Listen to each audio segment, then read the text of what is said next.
আগরতলা প্রধান ডাকঘরের ভেতরে ট্রান্সফরমারে ভয়ানক আগুন লেগে যায়। ট্রান্সফরমার ফেটে তারপরে পোস্ট অফিসে থাকা কর্মীরা নিজেদের ফায়ার কাজে লাগিয়ে আগুন কিছুটা নিয়ন্ত্রণে আসে। পরবর্তী সময় ফায়ার সার্ভিস এসে বাকি আগুন নিয়ন্ত্রণে আনে। বড়সড় ক্ষতির হাত থেকে রক্ষা পেল পোস্ট অফিস, তবে ট্রান্সফরমারটি ক্ষতি হয়েছে বলে প্রাথমিক ধারণা করা যাচ্ছে।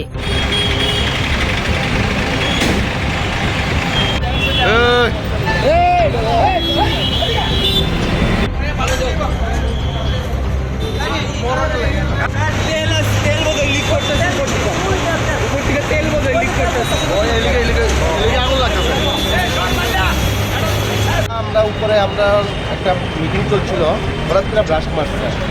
তো কিসেতে ব্রাশ মারছে তো বুঝলাম না, আমরা চাই দিই আমরা রেসপন্স করে ব্রাশ মারছে। চাইলাম আইয়ে সেটা আগুন ধরতেছে। তারপরে সঙ্গে সঙ্গে ইলেকট্রিক ডিপার্টমেন্টে ফোন করলাম। ইলেকট্রিক ডিপার্টমেন্টে ফোন করার পরও দেখা গেছে ইলেকট্রিক ডিপার্টমেন্ট সঙ্গে সঙ্গে দিতে রাখাইতো। তো তার আগে আমাদের যে ফায়ার ডিউটি আছে এগুলো 5টা দিয়ে আমরা আগুনটা নিভাইস দিই। আগুনটা নিভানোর পরে ফায়ার সার্ভিস আইসে। এখন ইলেকট্রিক ডিপার্টমেন্ট এখনো আসছে না।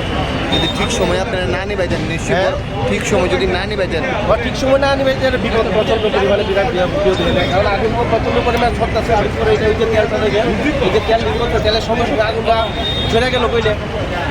আমরা সঙ্গে সঙ্গে এসে আমরা অফিস স্টাফের যে 5-6টাই আছে অফিসের, সেটিকে আমরা নিবাইছি আর কি। ফায়ার অফিস যেটি আছে।